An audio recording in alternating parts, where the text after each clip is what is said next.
ये कहानी है एक ऐसे गांव की जहां रात होते ही लोग दरवाजे बंद नहीं करते थे, बल्कि अपने वजूद को छिपाने की कोशिश करते थे। चारों तरफ घना अंधेरा था।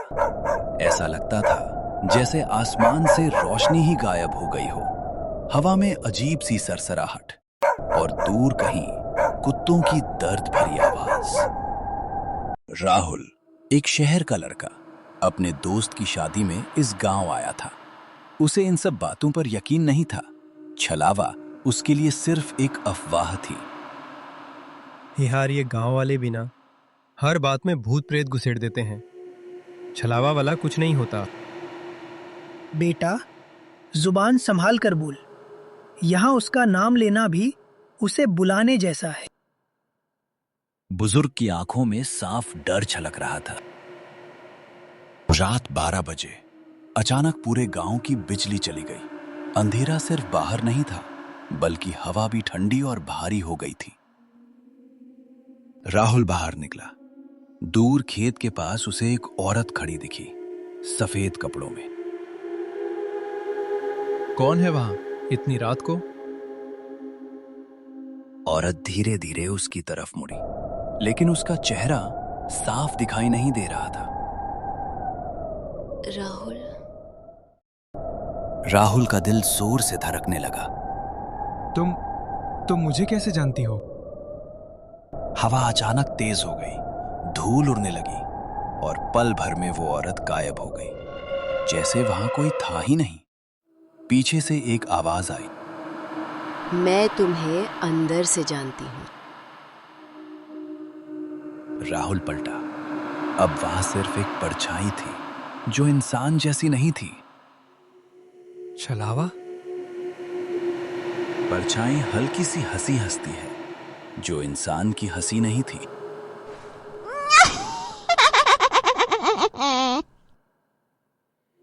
राहुल भागना चाहता था, लेकिन उसके पैर जमीन से चिपक गए, जैसे किसी ने उसे जकड़ लिया हो।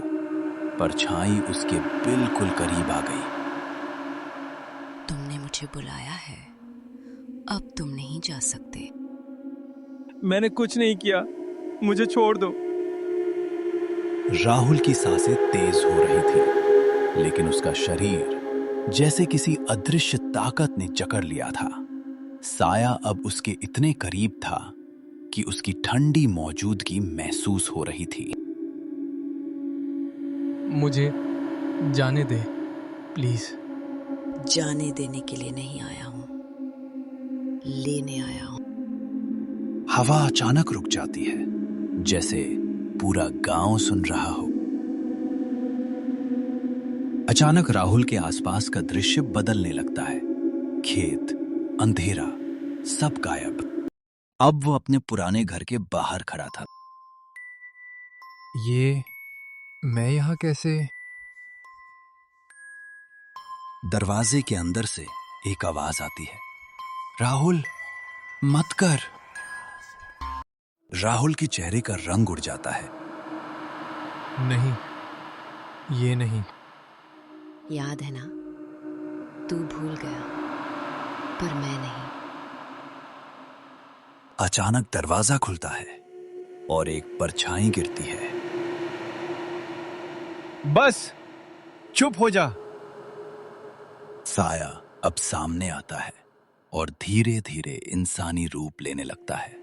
हर सेकंड के साथ वो और साफ होता जा रहा था। तू कौन है? साया पूरी तरह सामने आता है। वो राहुल ही था, लेकिन उसकी आंखें खाली और मुस्कान डरावनी। मैं वही हूं जिससे तू सबसे ज्यादा डरता है। मैं ऐसा नहीं हूं। तो फिर ये सब क्यों छुपा रहा है? अचानक दूर से रोशनी की एक हल्की किरण दिखती है। कदमों की आवाज। कोई दौड़ रहा था। राहुल!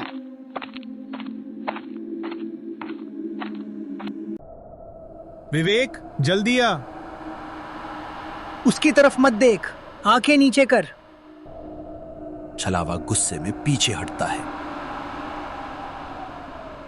तुम इसे नहीं बचा सकते। ये तेरे बस का नहीं, लौट जा।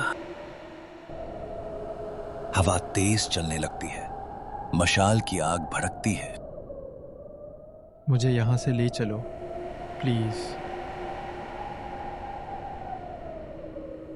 कुछ ही सेकंड में सब शांत हो गया, लेकिन वो शांति राहत नहीं थी।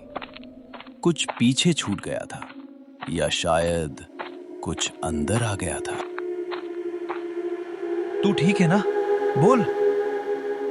वो चला गया या ऐसी चीजें जाती नहीं, बस छुप जाती हैं।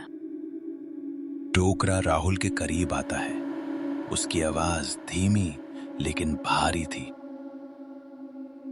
तूने इसे देख लिया, अब ये तुझे छोड़ेगा नहीं। मैंने क्या किया है? जो तू खुद से छुपा रहा है वही इसे ताकत देता है। कोई रास्ता तो होगा। है, लेकिन आसान नहीं। उसी वक्त गांव के दूसरे छोर पर एक और दरवाजा धीरे से खुलता है। कौन है? कोई जवाब नहीं। आईने में हल्की हरकत होती है। ये क्या? आईने में उसका चेहरा धीरे धीरे बदल रहा था। एक काफी नहीं था। दानिश की सांस रुक जाती है। अब हम हैं। एक साया अब दो बन चुका था, और ये सिर्फ शुरुआत थी। विवेक, अगर वो वापस आया तो? मुझे लगता है वो गया ही नहीं। गांव की हवा अब पहले जैसी नहीं थी। हर साया, हर कोना कुछ छुपा रहा था। दानिश धीरे धीरे कमरे से बाहर निकलता है। उसके कदम भारी, लेकिन आंखें बिल्कुल शांत। अब समझ में आ रहा है। आईने में उसका दूसरा चेहरा अब भी मौजूद था, लेकिन वो मुस्कुरा रहा था। उधर राहुल विवेक और डोकरा के साथ बैठा था, लेकिन उसकी नजरें बार बार कहीं खो जा रही थी। ये अभी खत्म नहीं हुआ, इसके अंदर कुछ बाकी है। मुझे आवाजें सुनाई दे रही हैं। कौन सी आवाज है? वही जो मेरे अंदर है।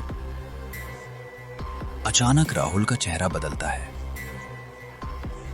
एक पल के लिए उसकी आंखें बिल्कुल वैसी हो जाती हैं जैसी उस छलावे की थीं।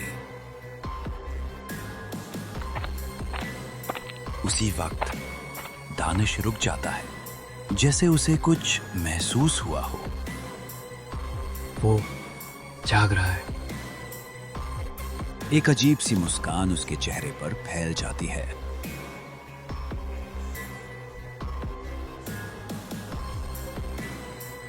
डोकरा अचानक खड़ा हो जाता है। उसकी आंखों में डर पहली बार साफ दिखता है। ये एक नहीं है, ये बंधन है। क्या मतलब? जब कोई अपने डर से भागता है तो वो डर अकेला नहीं रहता, वो रास्ता ढूंढता है और कई चेहरों में बंट जाता है। तो अब क्या होगा? अब ये सिर्फ तुझे नहीं, पूरे गांव को चाहिए।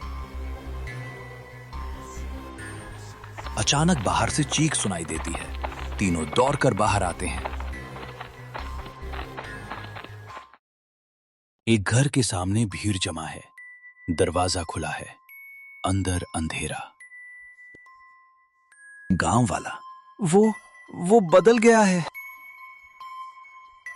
डोकरा अंदर जाता है। और जो वो देखता है उससे उसका चेहरा सख्त हो जाता है।